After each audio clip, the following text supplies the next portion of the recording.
Okay, अस्सलाम वालेकुम।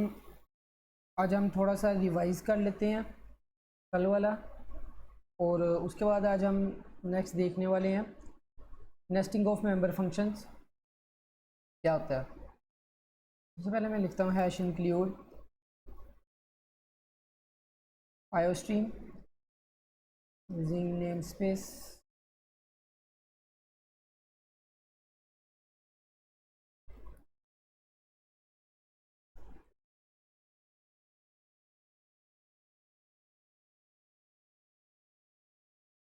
और क्लास। हम ऑब्जेक्ट ओरिएंटेड प्रोग्रामिंग हमने स्टार्ट की थी, और इसके बारे में मैंने आपको बताया था कि एक टेक्निक है जो कि हम कुछ लैंग्वेजेस के अंदर यूज़ कर सकते हैं अपने कोड को लिखने के लिए। और ये यूज़ इसलिए होती है कि हम एक तो रिपीटिशन से बचते हैं अपने प्रोग्राम की, और ये हमारे प्रोग्राम को थोड़ा सा सोफिस्टिकेटेड मैनर के अंदर रख देता है। क्लासेस होती हैं इसके अंदर और ऑब्जेक्ट्स होते हैं। क्लासेस जो सी होती हैं वो एक एज ए टेम्पलेट वर्क करती हैं, जिसके अंदर हम अपना डाटा और अपने फंक्शंस रखते हैं, जिनको data members and member functions कह देते हैं। और ऑब्जेक्ट्स जो उनसे हैं वो हमारे पास यूज़ होते हैं हमारे डाटा को और हमारे मेंबर्स को असेस करने के लिए।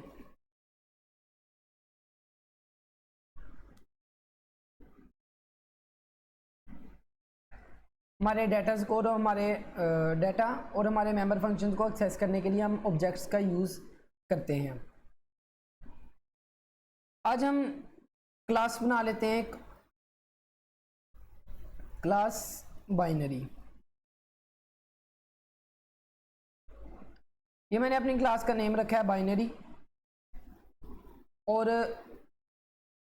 इस क्लास के अंदर हम करने क्या वाले हैं, हम एक फंक्शन बनाने वाले हैं जो कि हमें बताएगा कि यूज़र ने जो हमें इनपुट दी है क्या वो बाइनरी फॉर्म में है या नहीं। बाइनरी क्या होता है, 0 एंड 1। हम यूज़र से कुछ इनपुट लेंगे और बाद में हम बताएंगे कि यूज़र ने हमें जो इनपुट दी है क्या वो बाइनरी फॉर्म में है या फिर बाइनरी फॉर्म के अंदर नहीं है। मतलब यूज़र ने जो हमें इनपुट दिया है क्या उसके अंदर 0 1 ही है सिर्फ, या फिर 0 1 के अलावा भी कुछ लेटर्स मौजूद हैं। सबसे पहले मैं लिखता हूँ प्राइवेट। ये प्राइवेट क्या है इसके बारे में भी हमने बात की थी। प्राइवेट, पब्लिक एंड प्रोटेक्ट, ये तीन हमारे पास कह लें हमारे पास क्लास के कंपार्टमेंट्स होते हैं जिनके अंदर हम अपने डाटा को स्टोर करते हैं। प्राइवेट के अंदर हम वो डाटा स्टोर करते हैं जो कि कोई भी एक्सेस नहीं कर सकता सिवाय हमारी क्लास मेंबर्स के। और उसके बाद प्रोटेक्टेड जोन होता है, वो मैंने आपको ऐसे समझाया था कि जो प्रोटेक्टेड डाटा होता है वो रिलेटिव्स यूज़ कर सकते हैं क्लास के, लेकिन क्लास के बाहर वाला कोई भी उसको यूज़ नहीं कर सकता। और पब्लिक वो डाटा होता है जो कि कोई भी यूज़ कर सकता है। इसलिए हम यहाँ पे प्राइवेट में डाटा बनाने वाले हैं, और हम चाहेंगे कि जो हम यहाँ पे डाटा बनाएं, जो हम यहाँ पे अपने फंक्शंस बनाएं या अपना डाटा पुट करें, वो कोई भी एक्सेस ना कर सके। मैं यहाँ पे लिखता हूँ void check डाटा। मैंने यहाँ पे अपने प्राइवेट के अंदर एक फंक्शन बना लिया। नॉर्मली हम डाटा रखते हैं, मैंने यहाँ पे एक फंक्शन बना लिया। अब इस फंक्शन को आउटसाइड द क्लास हम यूज़ नहीं कर सकते, विद इन ए क्लास हम इसको यूज़ कर सकते हैं। void check डाटा, ठीक है। एंड उसके बाद मैं एक स्ट्रिंग बना लेता हूँ, स्ट्रिंग s। एक मैंने स्ट्रिंग बना लिया है जो कि हम यूज़र से लेंगे बाद में। नेक्स्ट हम मूव करते हैं अपने पब्लिक की तरफ। पब्लिक में हम वो डाटा या डाटा मेंबर्स या मेंबर फंक्शंस रखेंगे जो कि हम आउटसाइड द क्लास यूज़ कर सकते हैं। मैं यहाँ पे लिखता हूँ void get डाटा। मैंने एक फंक्शन बना लिया है void get डाटा के नाम से, जिसमें हम क्या करने वाले हैं, यूज़र से डाटा लेने वाले हैं। यहाँ पे मैं कमेंट्स ऐड कर देता हूँ, डिक्लेयरिंग द फंक्शन, और इसके लिए मैं यहाँ पे कमेंट ऐड कर देगा sir.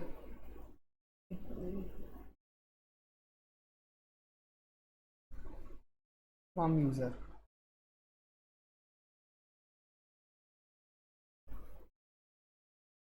And like this void get data के अंदर हम अपने यूजर से डाटा लेने वाले। मैं लिखता हूँ C out inter binary number,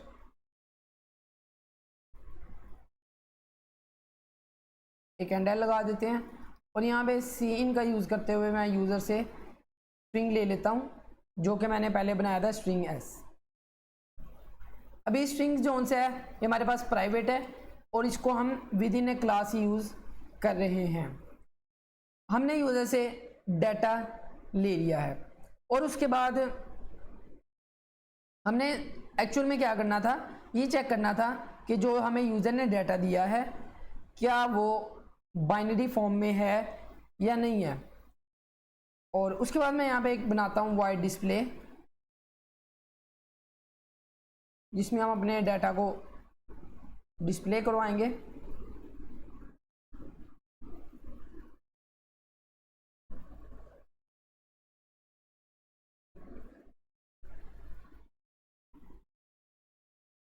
C out binary is equal to, हम ऐसे करते हैं, हम यहाँ पे इसको डिक्लेयर कर देते हैं लेकिन आउटसाइड द क्लास हम इसको डिफाइन करेंगे स्कोप ऑफ रेजोल्यूशन को यूज़ करते हुए।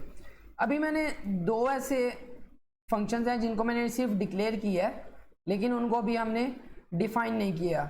इसमें से जो गेट डाटा का फंक्शन है उसको मैंने यहाँ पे डिफाइन कर दिया है। अब हमें क्या करना है, हमें ये जो हमारा फंक्शन है चेक डाटा वाला, इसको हमने डिफाइन करना है। आउटसाइड द क्लास मूव करते हैं। सबसे पहले हम यहाँ पे लिखेंगे वॉइड। वॉइड के बाद मैंने आपको बताया था कि हम अपने स्कोप का नेम लिखते हैं। स्कोप क्या होता है, जैसे ही हमारे पास क्लास है और इस क्लास का ये स्कोप है, इसकी ब्रैकेट के अंदर जो भी कोड लिखा हुआ वो इसका स्कोप है, ठीक है। तो मैं यहाँ पे लिखता हूँ बाइनरी,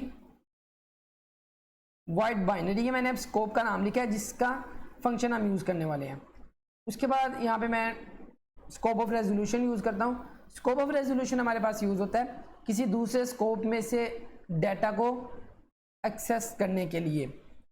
वॉइड बाइनरी, और यहाँ पे जो मुझे चेक करना है वो चेक डाटा जो है इसको कॉल करना है। चेक डाटा को मैंने यहाँ पे कॉल किया और यहाँ पे हम इसको अब डिफाइन करने वाले हैं।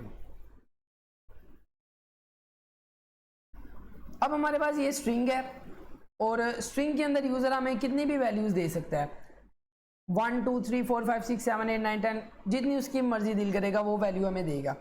अब हमें करना क्या है, हमने ईच वैल्यू को चेक करना है कि आया कि वो वैल्यू 1 के इक्वल है या फिर 0 के इक्वल है या किसी के इक्वल भी नहीं है। फॉर एग्जांपल यूज़र मुझे कुछ इस तरह से वैल्यूज़ देता है तो मुझे हर वैल्यू को इंडिविजुअली चेक करना पड़ेगा क्या वो 0 1 के इक्वल है या नहीं है। यहाँ पे यूज़र मुझे कुछ इस तरह से देता है तो मुझे इन सब वैल्यूज़ को चेक करना पड़ेगा क्या कि ये सब वैल्यूज़ 0 1 के इक्वल हैं या नहीं है इक्वल। उसके लिए रेदर देन कि हम एक एक वैल्यू को देखें कि वो 1 के इक्वल है या नहीं है 0 1 के, हम यहाँ पे लूप का यूज़ करेंगे। मैं यहाँ पे लिखता हूँ फॉर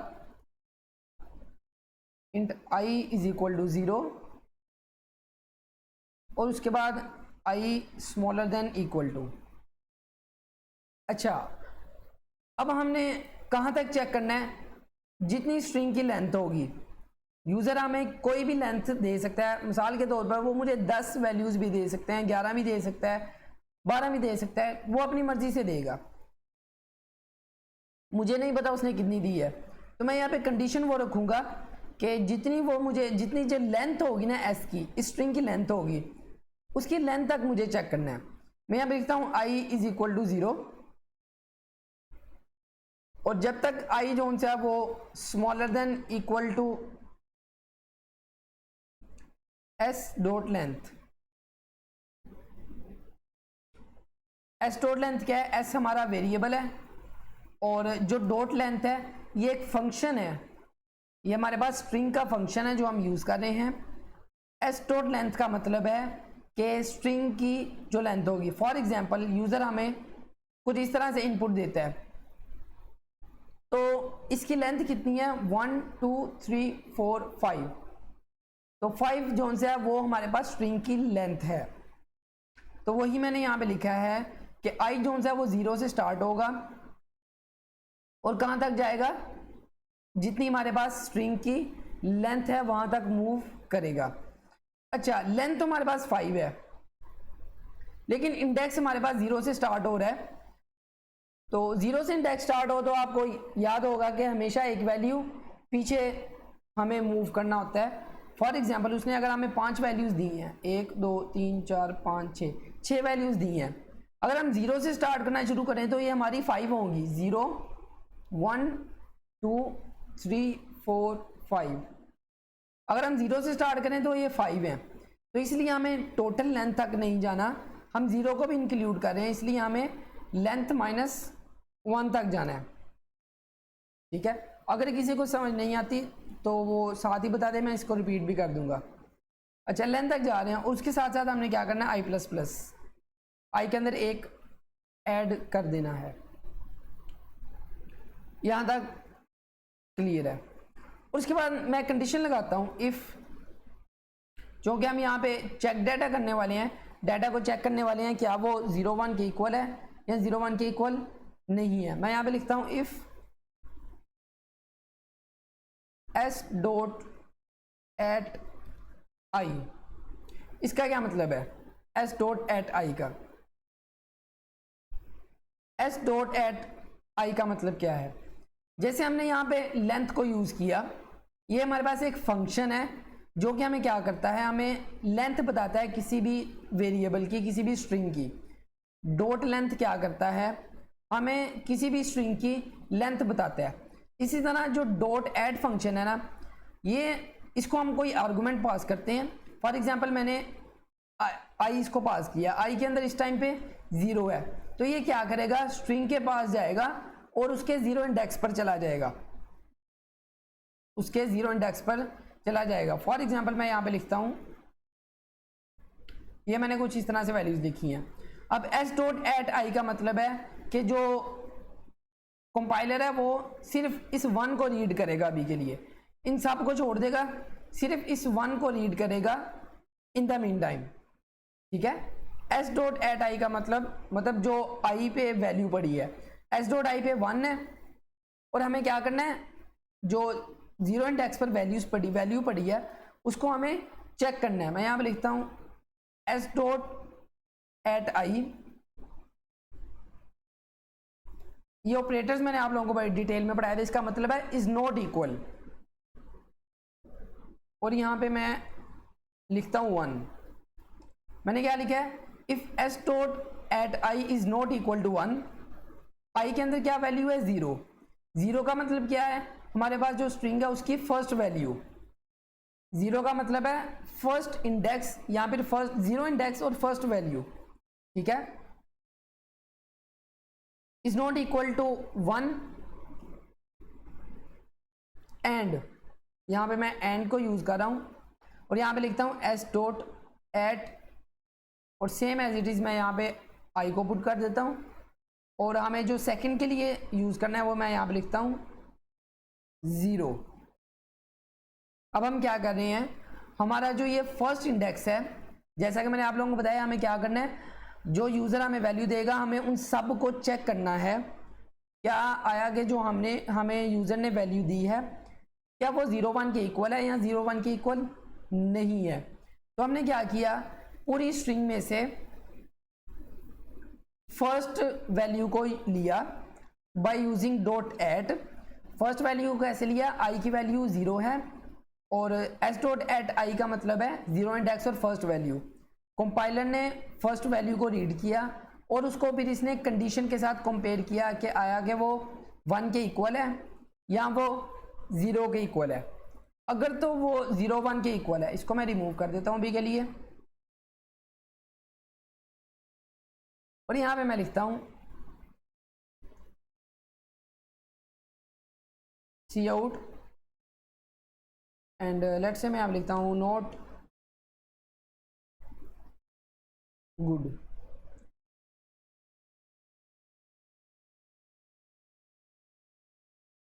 अच्छा, इसको लिखने का पर्पज़ क्या है? मैंने यहाँ पे लिखा है कि हमें एक क्या बताना है कि हमारे पास जो यूज़र ने इनपुट दिया है वो बाइनरी है या नहीं है। अगर तो हमारे पास जो एस डॉट एट आई है वो 1 के या 0 के इक्वल नहीं है, 1 या 0 के इक्वल नहीं है, तो इसका मतलब बाइनरी नहीं है। मैं यहाँ पे नोट गुड की जगह लिख देता हूँ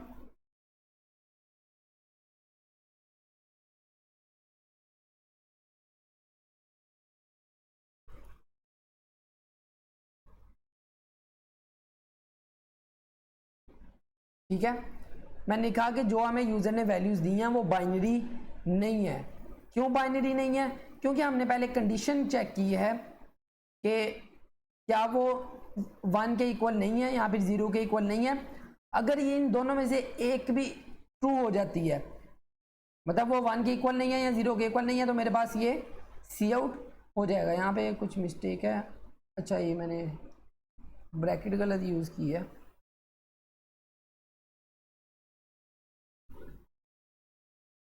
ओके, नेक्स्ट मूव ऑन करते हैं। डिस्प्ले का हम फंक्शन अब करने वाले हैं, display binary. Same as it is void binary, हमने स्कोप का नेम लिखा और अब हम यहाँ पे डिस्प्ले वाला फंक्शन जो उनसे है उसको डिफाइन करने वाले हैं। अच्छा, हमने क्या किया था, जो चेक डाटा था उसको पहले हमने डिक्लेयर किया था, फिर हमने उसको क्लास के बाहर यहाँ पे चेक डाटा को डिफाइन कर लिया। इसी तरह हमने क्या किया, गेट डाटा को, जो हमने हमारे पास गेट डाटा था उसको हमने डिफाइन और डिक्लेयर क्लास के अंदर ही कर लिया। और उसके बाद वॉइड डिस्प्ले जो होता था इसको हमने क्लास के अंदर डिक्लेयर किया बट डिफाइन नहीं किया। अब हम इसको क्या करने वाले हैं, क्लास के बाहर डिफाइन करने वाले हैं।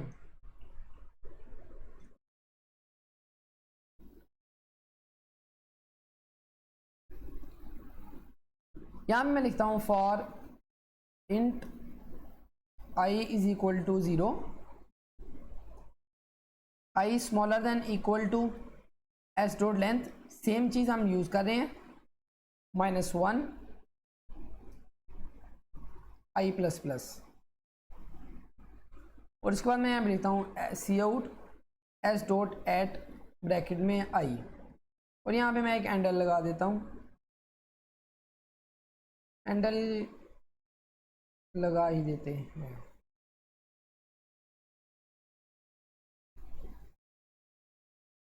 अच्छा, अभी हमने अपनी क्लास को हमने सब कुछ कर लिया है। अब हम ऑब्जेक्ट बनाएंगे इनको कॉल करने के लिए। मैं यहाँ पे लिखता हूँ बाइनरी obj1, एक ऑब्जेक्ट मैंने बना लिया। और ऑब्जेक्ट बनाने के बाद मैं यहाँ पे लिखता हूँ obj1 डॉट, बाइनरी के स्पेलिंग गलत हैं, हमें सबसे पहले गेट डाटा करना है और उसके बाद obj1 डॉट डिस्प्ले नहीं करवाना, हमें चेक करना है, चेक डाटा। और लास्ट पर हमने क्या करना है, डिस्प्ले करवा देना अपने डाटा को।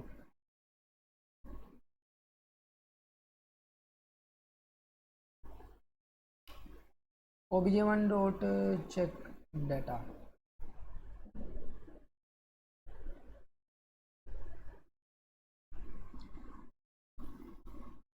ओके, मैं यहाँ पे इसको रन करता हूँ।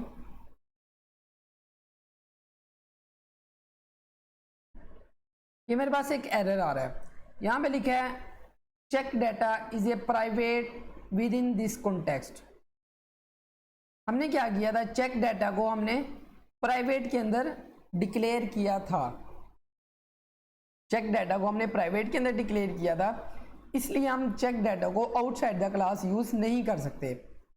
मैं यहाँ पे लिख देता हूँ can not use outside the class, throw an error.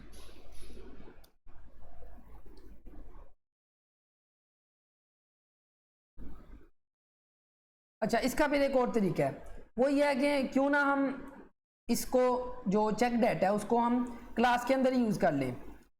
Class के अंदर हम ऐसे करते हैं कि हमने जैसे ही गेट डाटा लिया, हम चाहेंगे कि जैसे ही हमें यूज़र डाटा दे हम उसी टाइम डाटा को चेक कर लें। जैसे ही हमें यूज़र डाटा दे हम उसी टाइम डाटा को चेक कर लें। तो मैं क्या करता हूँ, इस वाइड गेट डाटा के अंदर जाता हूँ और इसके अंदर मैं फंक्शन को कॉल कर लेता हूँ चेक डाटा वाला।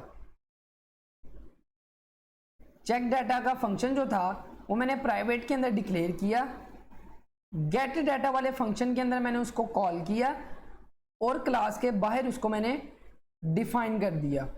अब इसको रन करते हैं। वो मुझसे मांग रहा है इंटर बाइनरी नंबर, मैं यहाँ पे लिखता हूँ 110010। ये मैंने लिख दिया है बाइनरी फॉर्म। इसको मैं एंटर करता हूँ तो ये मेरे पास सिंपली सारा जो मैं लिखा था वो अगेन डिस्प्ले हो चुका है। अब अगर मैं इसको अगेन रन करूँ, मैं लिखता हूँ 1021102। अब मैंने यहाँ पे सिर्फ बाइनरी नंबर नहीं दिया, मैंने बाइनरी से हटकर मैंने 2 भी यहाँ पे लिख दिया है, जो कि एक बाइनरी नंबर नहीं है। बाइनरी सिर्फ 0 और 1 को कहते हैं। अब अगर मैं एंटर करता हूँ, यहाँ पे लिखा है तुमने जो वैल्यू दी है वो बाइनरी नहीं है। अच्छा, यहाँ पे 2 दफ़ा क्यों लिखा रहा है, इसको भी हम देखते हैं।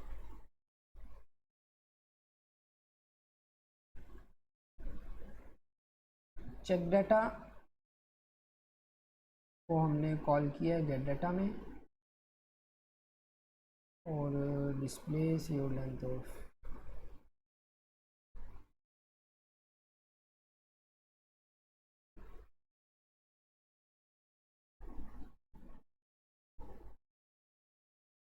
अच्छा वो मैं आप लोगों को अभी बता देता हूँ कि वो 2 दफ़ा क्यों आ रहा था, अब 1 दफ़ा क्यों आ रहा है। ओके, अगेन से हम सारा एक्सप्लेन कर लेते हैं एक दफ़ा। मैंने सबसे पहले एक क्लास बनाई है, क्लास बाइनरी, जिसके अंदर हम क्या करेंगे, यूज़र से वैल्यू लेंगे। कमेंट ऐड करते हैं, यूज़र से वैल्यूज़ लेनी है और उनको चेक करना है क्या वो बाइनरी है या नहीं। क्या करना है, हमने इस क्लास के अंदर हमने यूज़र से वैल्यूज़ लेनी है और उनको चेक करना है क्या वो बाइनरी हैं या नहीं, देन उनको डिस्प्ले करवाना है। ठीक है, ये 3 काम हम करने वाले हैं, इसलिए हमें 3 फंक्शंस बनाने पड़ेंगे। एक वो जो यूज़र से वैल्यू लेगा, दूसरा फंक्शन जो क्या करेगा, वैल्यू चेक करेगा, और तीसरा फंक्शन जो कि डिस्प्ले करवाएगा। अच्छा, मैंने क्या किया, जो चेक डाटा था उसको मैंने प्राइवेट के अंदर रख लिया, डिक्लेयर कर लिया। और अगर आप लोगों को आज का टॉपिक याद हो जो मैंने कहा था वो ये था नेस्टिंग फंक्शन।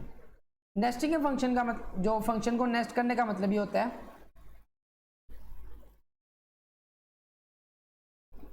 एक फंक्शन को किसी दूसरे फंक्शन में कॉल करना।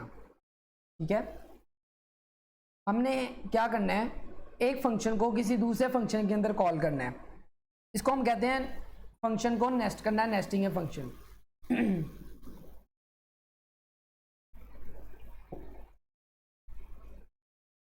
मैंने क्या किया, वाइड चेक डाटा मैंने एक फंक्शन डिक्लेयर कर लिया। ठीक है, और साथ ही मैंने एक स्ट्रिंग भी डिक्लेयर कर लिया, स्ट्रिंग एस, जिसके अंदर हम यूज़र से वैल्यू लेंगे। मैं यहाँ पे लिखता हूँ, इसमें यूज़र से वैल्यू इनपुट करेंगे। ठीक है, और उसके बाद पब्लिक के अंदर मैंने वाइड गेट डाटा का एक फंक्शन बना लिया, जिसके ज़रिए हम एस के अंदर यूज़र से वैल्यूज़ ले रहे हैं। यहाँ तक क्लियर है सबको। और उसके बाद हमने क्या करना है, अब चेक डाटा के फंक्शन को डिफाइन करना है। डिफाइन करने के लिए मैं आउटसाइड द क्लास उसको डिफाइन कर रहा हूँ। ये मैंने रेजोल्यूशन ऑपरेटर यूज़ किया और उसके बाद चेक डाटा को मैंने कॉल किया और अब मैं इसको यहाँ पे डिफाइन करने लगा हूँ। अब डिफाइन कैसे करना है, हमारे पास स्ट्रिंग एस है और मैं यहां पे स्पेसिफिकली यहां पे लिखता हूं एस की हर वैल्यू को चेक करेंगे। हमारा काम क्या है कि हमने क्या करना है, एस की हर वैल्यू को चेक करना है, एस की हर वैल्यू को चेक करना है कि क्या वो 0 या 1 के इक्वल है या नहीं। हमने एस की हर वैल्यू को चेक करना है क्या वो 0 1 के इक्वल है या नहीं है। उसके लिए मैंने यहाँ पे लूप यूज़ किया। लूप के अंदर सबसे पहले मैंने लिखा int I is equal to 0, I जब तक smaller than equal to S dot length है। एस डॉट लेंथ का मतलब है लेंथ ऑफ एस, एस की जितनी भी लेंथ है। ये मैंने क्यों यूज़ किया, क्योंकि मुझे नहीं पता कि मेरा जो स्ट्रिंग है उसकी लेंथ क्या होने वाली है। यूज़र एक वैल्यू भी दे सकता है, 2 भी दे सकता है, 10 भी दे सकता है, 15 भी दे सकता है। तो मैं स्पेसिफिकली यहाँ पे स्मॉलर दैन इक्वल टू 10 या 1 या 12 या 15 नहीं लिख सकता। तो मैंने लिखा है एस डॉट लेंथ जितनी भी लेंथ होगी वहाँ तक हमारा आई मूव करेगा। ये मैंने कंडीशन दी है और आई प्लस प्लस किया। अब 0 से हमारा इंडेक्स स्टार्ट हो रहा है, तो जो लेंथ होगी तो लेंथ से हमें एक नंबर पीछे रहना है, क्योंकि हमारा जो इंडेक्स है वो 0 से स्टार्ट होता है प्रोग्रामिंग के अंदर। इसलिए मैंने यहाँ पे -1 को यूज़ किया है। मैं यहाँ पे अगेन लिख देता हूँ। फॉर एग्जाम्पल मेरे क्या 1 2 3 4 5 अब हो क्या रहा है कि 1 2 3 4 5 इसकी लेंथ तो 5 है, लेकिन इसका इंडेक्स मैक्सिमम कितना होगा, 4 होगा। क्योंकि इंडेक्स जब हम स्टार्ट करेंगे तो हम 0 से स्टार्ट करेंगे, हम 1 को 0 की जगह रखेंगे। जब हम इंडेक्सिंग करेंगे 0 1 2 3 4, तो इसलिए हमें 5 लेंथ तक नहीं जाना, हमें 4 तक जाना है। अगर हम इसकी लेंथ की बात करेंगे तो हमें 4 तक जाना है, ठीक है। तो इसलिए मैंने यहाँ पे -1 यूज़ किया है। टोटल लेंथ 5 है, इसलिए मैंने -1 यूज़ किया है। उसके बाद हम फॉर लूप के अंदर आ गए हैं। मैंने यहाँ पे लिखा if S dot at I, आई के अंदर क्या है 0, मैं आई की जगह यहाँ पे 0 लिख देता हूँ। एस डॉट एट 0, इसका मतलब ये है कि स्ट्रिंग की जो 0 इंडेक्स है, यहाँ पर इसको मैं एक और तरीके से लिख देता हूँ। मैंने आप लोगों को इंडेक्सिंग पढ़ाई थी, मैं इस तरह से लिख देता हूँ, ठीक है। इस तरह से भी हम लिख सकते हैं। स्ट्रिंग के अंदर आई थिंक ये काम करती है या नहीं इंडेक्सिंग, हम डायरेक्टली उसका फंक्शन यूज कर रहे हैं स्ट्रिंग का। स्ट्रिंग एस डॉट एस जो हमारा स्ट्रिंग है डॉट एट 0, इसका मतलब ये है कि 0 इंडेक्स पर जो वैल्यू पड़ी है